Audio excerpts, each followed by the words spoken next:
I'm happy to introduce Ruth Perednik, Senior Psychologist and Head of the Selective Mutism Centre. It's wonderful to have you with us, Ruth. You are one of the pioneers in the field of selective mutism, with published books in several languages and research, heading treatment centres and lecturing to professionals and treating children the world over. How did this all start?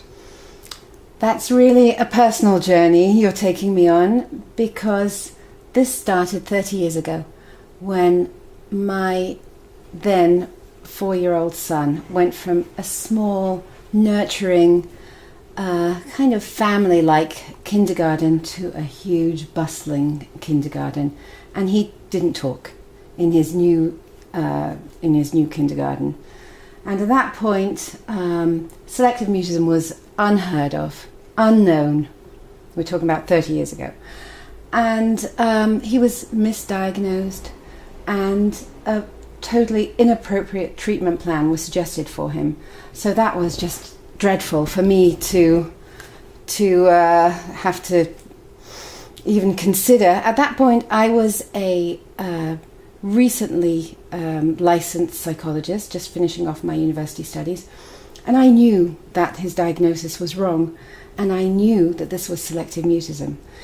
And so I had no alternative but to go in to his kindergarten and treat him myself, which I did. And it was unbelievable that really, really helped him, and he got through it, and he started talking to friends and teachers and to thrive, whereas previously he was failing to thrive.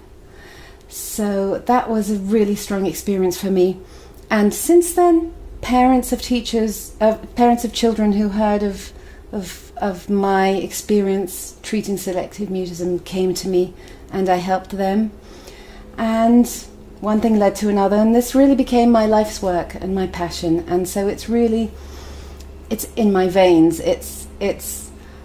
I know where the parents are coming from. I know what the children are going through, and nothing gives me more satisfaction than helping children overcome selective mutism.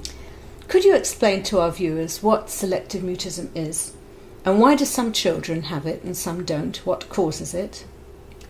Selective mutism is a childhood anxiety disorder where children express their anxiety, social anxiety, by not responding. It's behavioural inhibition. They don't speak. And that can be, each child has their own constellation. So it can be to certain people in certain settings. Some people don't talk in school, but will talk anywhere else. Some children won't talk to anybody except for their nuclear family. So there's a lot of variety in how, to whom and where these children with selective mutism do talk, and that varies from child to child. What causes selective mutism, and why do some shy or anxious children get it and others don't? That's a very good question. So it's always a combination of nature and nurture. A child is born, a baby is born with a tendency to a certain disposition. So a large percentage of the world tends to be shy, tends to be anxious, tends to be cautious. And those children approach the world in a cautious way. And many parents say that they see that from very early on, that their children are not relaxed when they're with strangers. And other people don't. Other people see it when the child starts kindergarten or school. So where that tendency, which is a genetic tendency, meets the real world, that's what can cause selective mutism, when the child goes to a kindergarten, which is daunting, which is threatening for that child. That's his subjective experience. Perhaps children who have to deal with several languages or different social settings.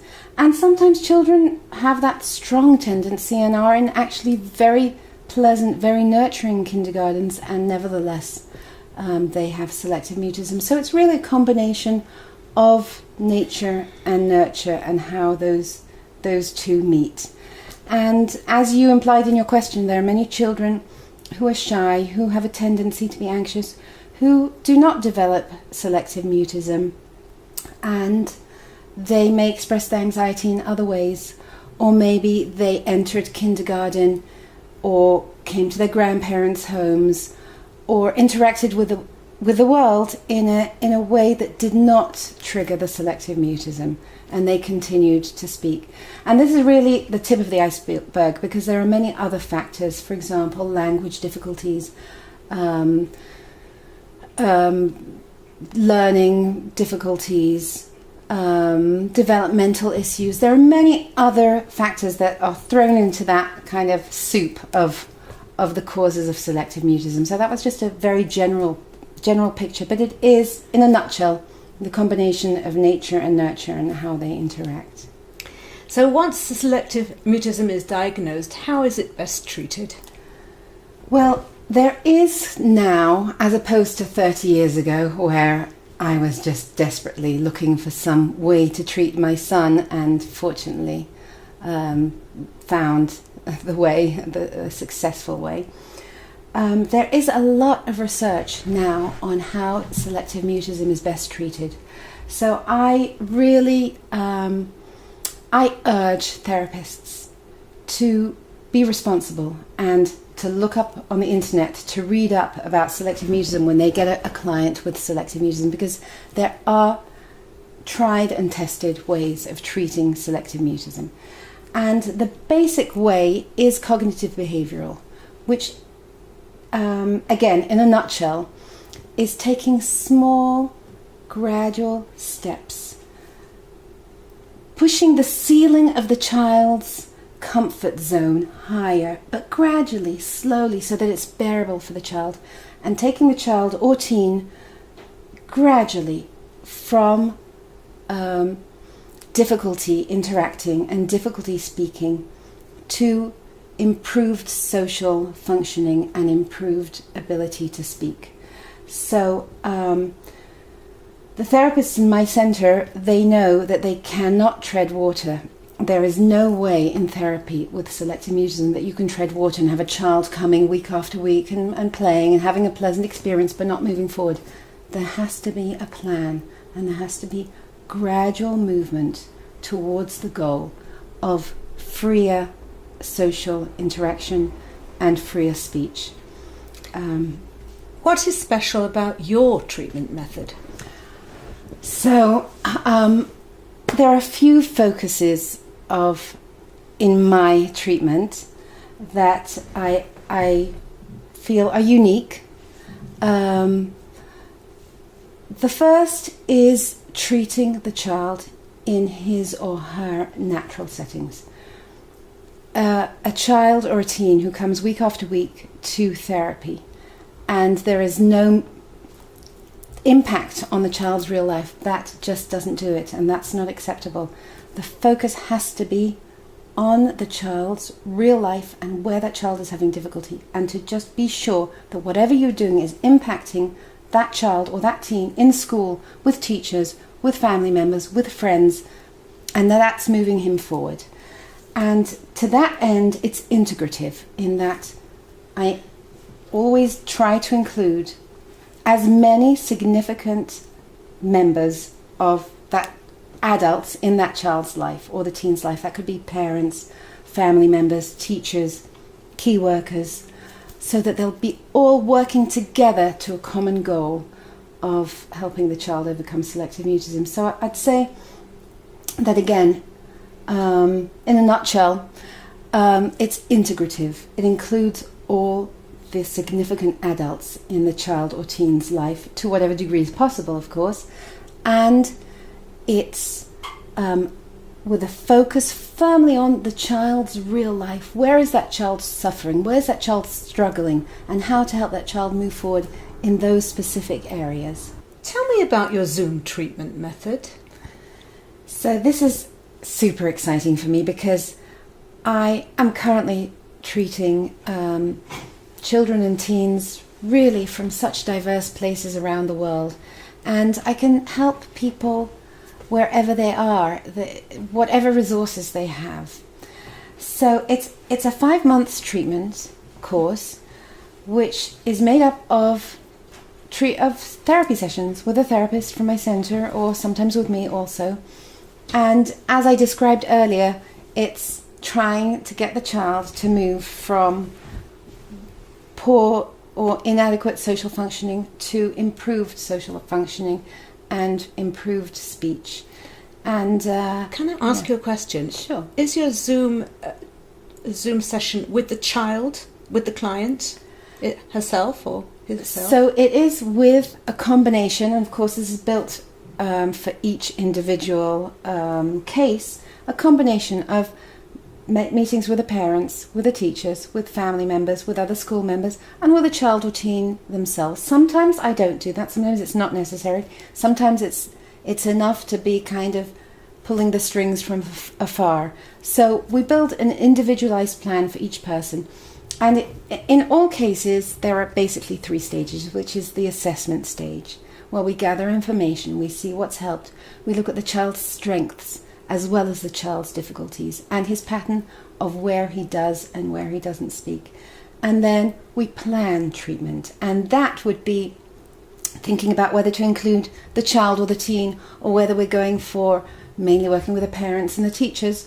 And then the 3rd stage, which of course is the vital stage, but it sits on the previous 2 stages, is implementation of putting into practice the treatment plan stage by stage, moving the child forward towards freer social engagement and basically a happier and freer life.